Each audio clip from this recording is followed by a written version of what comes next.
Hey everyone, Rob Van Dyson here again. Today is the 6th of June, 2021, and I'm up here at Hobble Creek, as you can probably tell. And as you can probably tell from the lighting, it's a little bit later than I usually like to record. I wasn't even going to do a fire, but the mosquitoes were pretty bad today, so I created a nice smoky fire, hopefully to help keep them away. I'm sure at some point the smoke will waft in front of the camera. So one of the things I wanted to talk to you about today is the concept of risk management, and our tendency to be risk adverse. And there is a good legitimate reason why humans in general are risk adverse, and I believe that's actually been heightened artificially over the last several decades with emphasis on safety.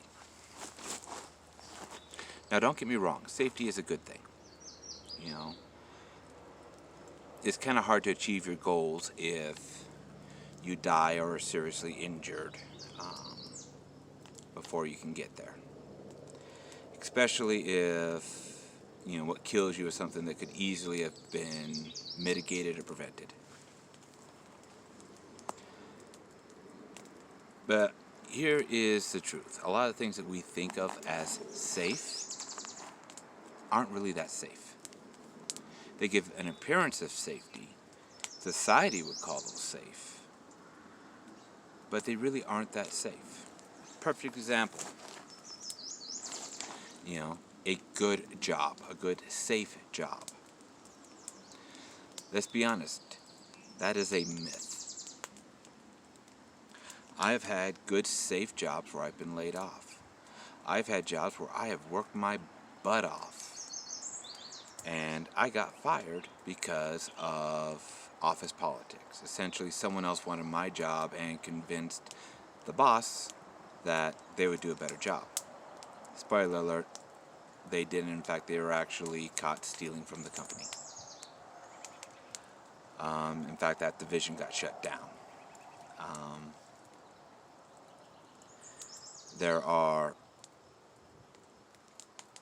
Life is fluid. There is really no such thing as safety. There is no 100% safe. You can even look at government jobs, which, are probably the closest thing to a safe job as there is. But even then, they're not safe. When I was in the Marines, I knew one guy who thought he was safe. Gonna move the camera here real quick. And let some of his metrics kind of fade off. He was like 17 years in, so he was like 3 years away from retirement. Had a good rank, was good at his job, and got forced out. Was forced out 3 years before retirement, which means he doesn't get any of the retirement benefits. Or at least not all of the retirement benefits.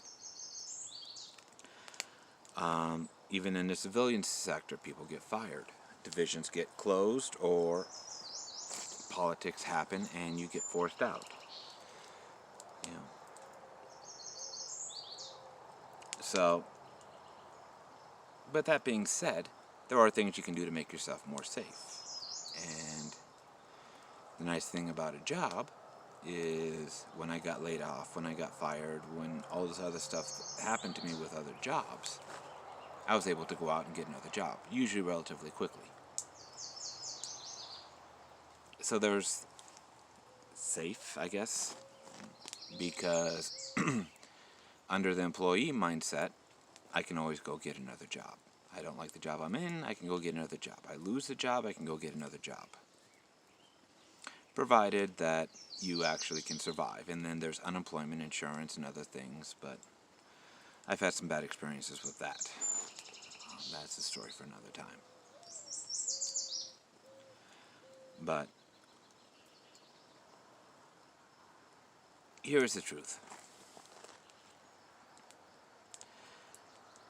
True safety is an illusion. You can sit at home, eat healthy foods, exercise safely at home with extremely safe equipment, doing extremely safe exercises. And do everything that you can to be 100% completely safe. And you're still going to die. You could be walking along, and be taking a shower, and you even have those little stickers that they used to put on the bottom of tubs, those anti-slip stickers. I don't know if they still make them or not. And something could still happen, and you could still slip, fall, bust your head open, and die. You could walk out of the door and, as Jack Spirko likes to say, get hit by a gravel truck. You're doing everything right, you got your seatbelt on, you might not even be in a car. I've seen pictures and videos of someone lost control in their car and they ended up in someone's living room.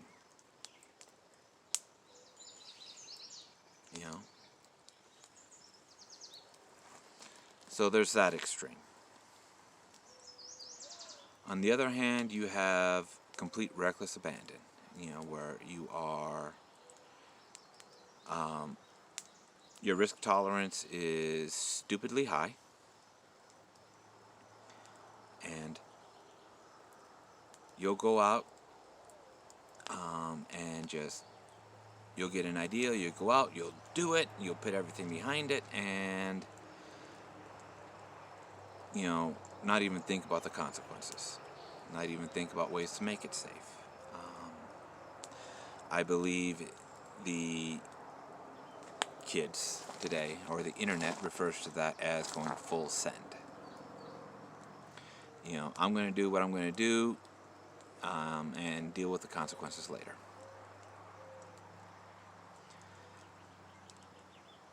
And obviously that's unhealthy as well. If it doesn't get you killed, it's going to put you in a lot of pain, either financially, emotionally, or physically. Entire shows have been created about people going off and just, hey, let's go do this, and they go off and they do it, and usually they survive. Usually there's someone there with a brain going, you're not doing that.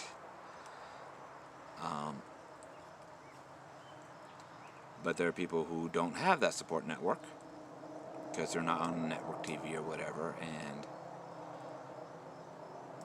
I'm sure there have been plenty of people who've died recording them doing stupid things.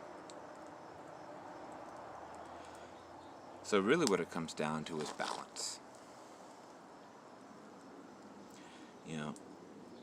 You have to be willing to take risks. You have to be willing to say, you know what? I'm going to take a risk on this. I'm going to invest a lot of my time and at least a little bit of my money.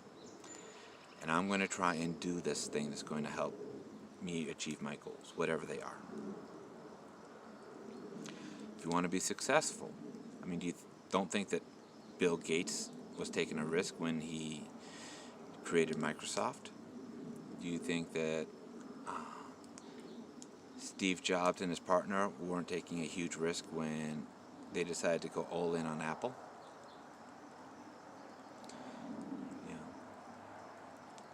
So you have to be able to take risks, but you also have to be able to manage those risks and be smart about them. As you know, I was in the Marines. I was an aircraft mechanic, and so while in my particular career, at least to my knowledge, no one actively shot at me, I was never individually targeted. The most we had was a mortar round come into the base that landed nowhere near me. And it was just a single round. But I worked on flight decks. Not the big supercarrier flight decks, the CVNs, which were much more dangerous than the flight decks I worked on, but the flight deck I worked on was still extremely dangerous. And even when I wasn't on the flight deck, when I was land-based, what I did was dangerous. you had parts moving with 3,000 psi. You had jet engines that if you went into, you were coming out as pink mist, not even puree. Um, you know, we were working around live ordnance, and high radiation, things like radar and stuff like that. So many different ways you could die. But in the military, what you learn to do is to manage the risks. So, on the LHDs, the type of carriers I was working on, you had certain areas that were go or no-go areas. When flight operations were going on, unless you had a very specific reason to go beyond certain lines, you did not go beyond certain lines. In fact, the only time I personally would go beyond those lines during flight deck operations was I was refueling aircraft and doing what's referred to as a hot refuel, which means the engine is still turning while you're refueling. And you do that because it takes time to shut down the engine, then you have the time to fuel it, and then you have to start the engine back up and go through that entire process. It's a lot faster to have the jet pull in, come to a stop, get chocked and chained down, and then refuel it while the engine is turning. You can launch the bird off that fast. And while it is definitely more dangerous than doing a cold refuel where the engine is shut off, there are situations in a military context where hot refueling and hot reloading is the only thing that really makes sense for the overall mission. But once again, we were all taught to be extremely safe while we were doing dangerous things. And that's the attitude that you need to take, and I need to take,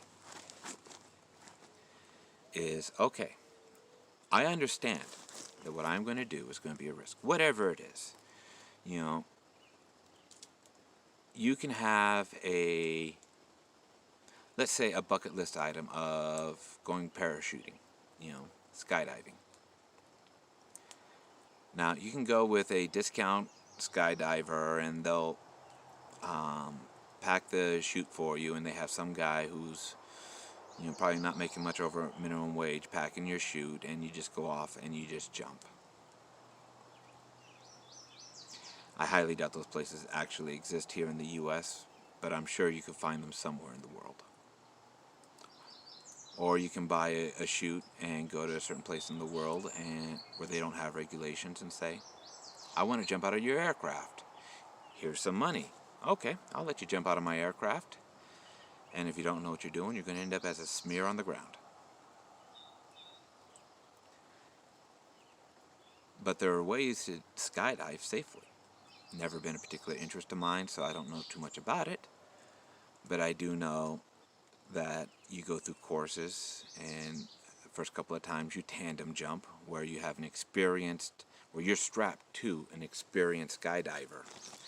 And that way if something goes wrong, they take care of it because they're an experienced skydiver and they've been trained and they've probably seen a lot of things. And then eventually you start jumping on your own, and then you start building up where you can do more and more complex things during your jump. That's an example of taking a dangerous bucket list item, and doing it safely. Another example is, okay, I want to start a business. Okay, well, this is going to take a lot of time and resources.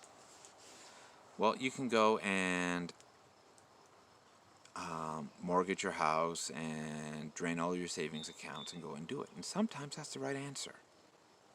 In fact, I know someone who is essentially, not all the details, but essentially is doing that. They are putting out a lot of money to start a business. But here's the thing. They evaluated all the risks, and they came up with a plan to be able to be successful at it. Is it still a risk? Yes. Could things still go horribly wrong? Yes. Could they lose all of their money? Yes, it is a possibility.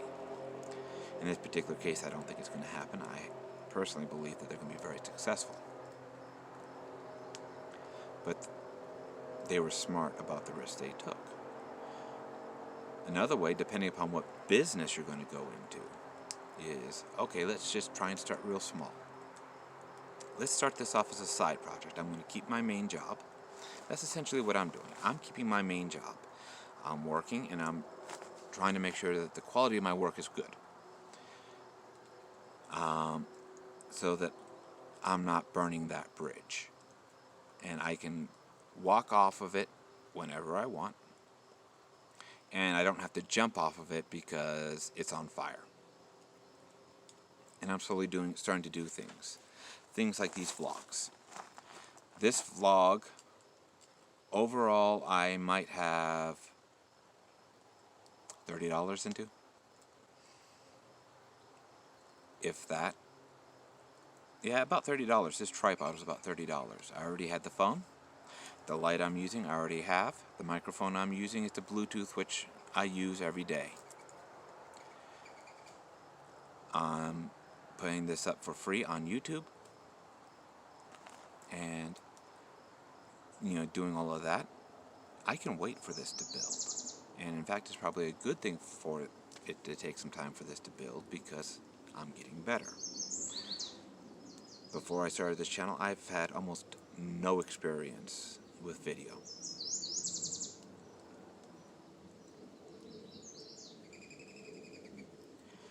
So we get into risk management. We've kind of talked a little bit about that, of just trying to be smart about it.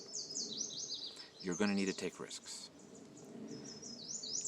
And you're going to need to be smart about it. Depending upon what you're doing, the risk might be high or low. These vlogs are very low risk for me. It's a couple of hours up here in nature, which I need anyway, using primarily equipment I already have, and just going for it. This other business I was referring to earlier, it has a much higher starting costs. This isn't something you just start in on the side and slowly start doing more of. This is an actual business that has a lot of expenses in it. But the reward, once they get this thing going, is going to come to them a lot faster than it came to me. But here's another thing. And this might be actually the most important takeaway from this, because I've talked about risk before. Is get someone else to look over your stuff. Someone who will be honest with you. It's not overly negative. You don't want someone who's going to be a Debbie Downer, but someone who's a realist. And we'll look at it and say, okay, I can see this. You got some very uncovered risks here. Is there anything we can do to cover those risks? Maybe we can go about this a little differently to make it safer. And I was watching a YouTube video where Adam Savage was talking about his time on Mythbusters and how they would go in and they'd work out and plan a lot of the stuff that they were going to test and the stunts that they were going to do. And he was partnered with a guy named Jamie Heineman. Now what's interesting is, out of both of their mouths, these two did not like each other. They did not get along personally, and they've never even been to each other's house for dinner, even though they've worked successfully for years together. But Adam was talking that he had moved on from us, Mythbusters, and Seth was trying to set up this other thing that they were trying to do. And so he got out his whiteboard and he started marking down all the plans and that kind of stuff. He was like, something's missing here. What is it that I'm missing? And then he realized what it was. Is that when he was doing stuff like this, he was used to having Jamie come in. If it was his plan, Jamie would come in and then evaluate it and tear it apart, build it back together, and they'd come up with a good solid plan. A plan where everyone involved would walk away. And also a plan where things would be entertaining and they'd be successful. And I am sure that Adam Savage did the same thing when it was Jamie's turn to do the initial development. And he was talking about how when he sat there and he realized that that's what he was missing. Well, Jamie wasn't on this project. So what he sat down and he had a imaginary conversation with an imaginary Jamie and tried to figure out everything that Jamie would say and try to look at it from Jamie's perspective and to see everything that Jamie would see because of his personal life experiences and talents and stuff like that. Well, that's good.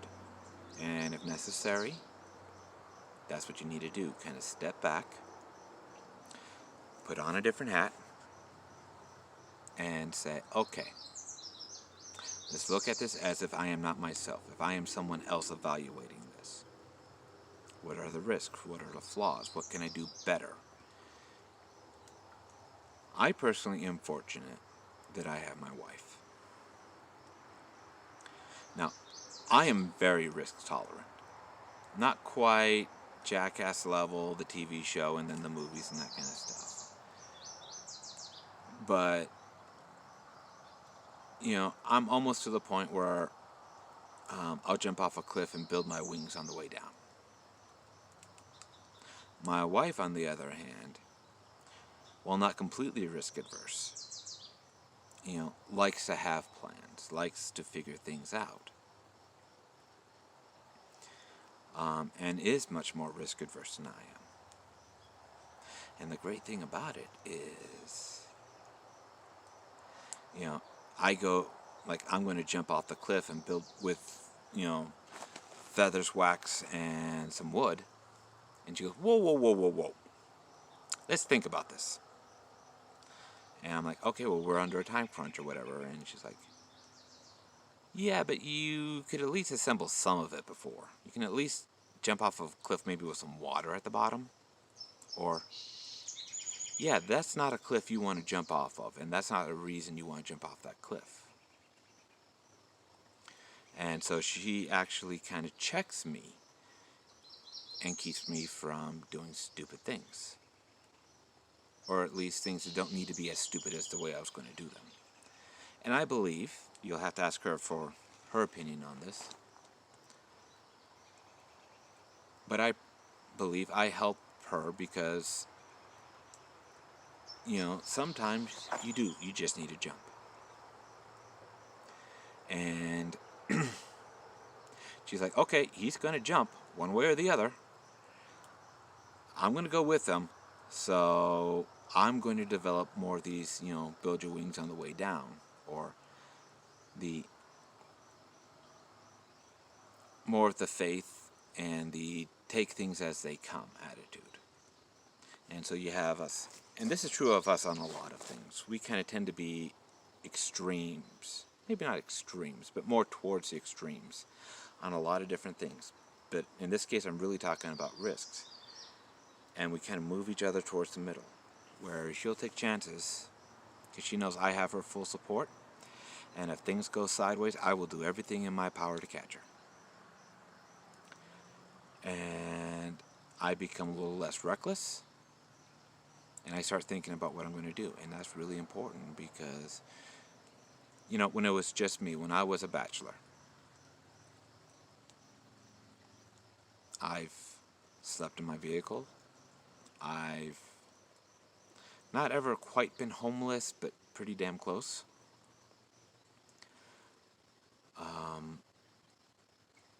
You know, not had quite enough money for food, and when it's just me, oh well, I survive. You know? And so I'm much more willing to deal with that, personally. But now, I have a wife, I have a daughter, I have a son on the way. You know? I can't afford to be quite as reckless as I once was. And she helps reminds me and helps rein me in on sometimes.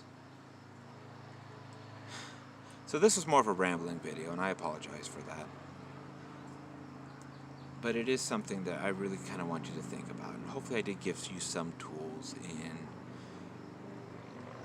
at least something to think about, and also especially try and get someone on your side who can help you with your risk evaluation and with different ways to maybe mitigate some of the risk. But in reality, there comes a time where you have to jump. If you can jump from a 3-foot place, it's better than jumping off of a 30-foot place. But sometimes you just have to jump. Anyways, with that, once again, I want to encourage you to figure out what your dreams are. Figure out what you need to do to pursue your dreams, and then to pursue them. And like every other YouTuber says, please like, subscribe, and comment. It really helps with the videos. Let me know, do you like these rambling videos? Do you like my more structured videos where I never have a script, but sometimes I have it more laid out in my mind than this one here. But please, let me know down in the comments. With that, Van Dyson out.